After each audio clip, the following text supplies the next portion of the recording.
सांगली, मिरज आणि कुपवाड शहर महानगरपालिकेमध्ये गेल्या अनेक वर्षांपासून बदली कर्मचारी काम करतात। त्यापैकी बरेच कर्मचारी कामावर हजर असताना मयत झाल्यात।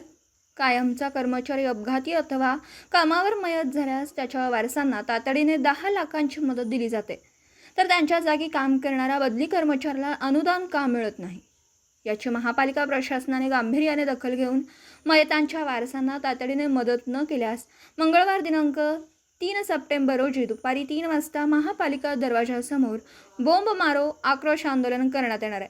याची दखल माननीय आयुक्त सो यांनी घ्यावी।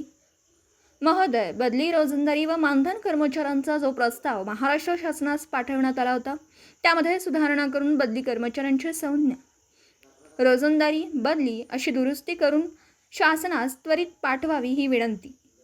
याबाबतची गांभीर्याने दखल घेऊन माननीय प्रशासनाने तातडीने कारवाई करावी, अन्यथा दिनांक 7 सप्टेंबर पासून संघटनेच्या वतीने आमरण उपोषण करण्यात येणार आहे। या ठिकाणी सांगली, मिरज आणि कुपवाड शहर महानगरपालिकेमध्ये जवळजवळ 30 ते 40 वर्षांच्यापासून बदली कर्मचारी म्हणून आम्ही काम करीत आहोत। आमच्यापैकी बरेच कर्मचारी एक्सपायर्ड होऊन कामावरून कमी झालेले आहेत, तर काही आकस्मिक मयत झालेले आहेत। आमचं या ठिकाणाहून असं मागणं आहे की कायम कर्मचारी मयत झाल्यानंतर त्यांना तातडीचं सानुग्रह मदत म्हणून 5 ते 10 लाखाची मदत दिली जाते, तर तीच तरतूद थोड्याफार प्रमाणात कमी का असेना पण बदली कर्मचाऱ्यालाही व मानधन कर्मचाऱ्यालाही लागू पडावी, अशी या ठिकाणाहून आम्ही मागणी करण्याकरता आज आक्रोश मोर्चा आंदोलन या ठिकाणी आम्ही केलेलं आहे। आणि आमचं या ठिकाणून असं मागणं आहे की हे कर्मचारी आता मयत झाले आहेत, त्यांच्या वारसांचं हाल हातोनात चालू आहे, कारण का त्यांचा घरचा कर्ता व्यक्तीच मयत झाल्यामुळं संपूर्ण कुटुंब बसलेलं आहे। त्या कुटुंबाला सध्या आर्थिक मदतीची गरज आहे आणि ती महापालिका प्रशासनानं तातडीनं या ठिकाणी आम्हाला जाहीर करावी, अन्यथा आम्ही या ठिकाणाहून उठणार नाही आहे। तसेच 8 दिवसापूर्वी या ठिकाणी बदली मानधन कर्मचाऱ्यांचा एक मोठा मोर्चा झाला होता आणि त्या मोर्चामध्ये माननीय आयुक्त साहेबांनी आम्हाला तोंडी आश्वासन दिलं होतं की 4 दिवसाच्या आत तुमचा प्रस्ताव दुरुस्त करून महाराष्ट्र शासनाला पाठवतो।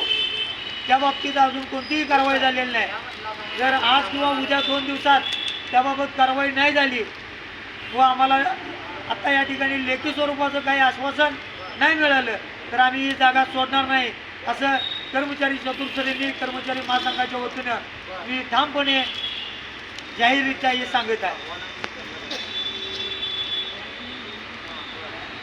आईवर आमचं बोलत आलं होतं की जे काय मदत आहे ती लवकर मिळाली, त्यांच्या जागी आणि आम्हाला कामाला घ्यावं।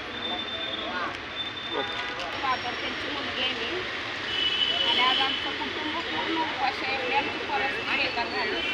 आमची व्यक्ती ती कमवणारी होती ती जगातून निघून गेल्या। आज आम्ही सध्या सगळे उपाशी आहे। आमची एवढी परिस्थिती बेकार झाली। जे काय आम्हाला मदत असेल ती त्यांनी द्यावी आणि आम्हाला कामावर घ्यावं।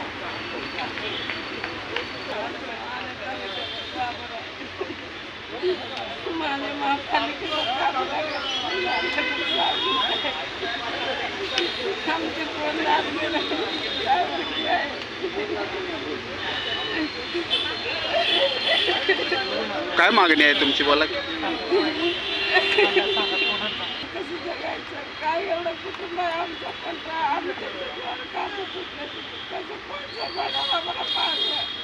आमचा सांभाळणारच व्यक्ती गेला, त्याच्यावर आम्ही काय एवढा मोठा कुटुंब कसं सांगायचं, एकट्या सुद्धा देवपून मरून गेला। त्याची 2 मुलं, 2 सुना, 1 मुलग्याला पळून आम्ही कसं सांभाळणार यांना? आपली सगळं आमचं आर्थिक मदत मिळायला पाहिजे आम्हाला। आम्ही कसं जिंदगी जगायची? एवढा मोठा कुटुंब माझ्या जीवावर आम्ही कसं सांभाळणार?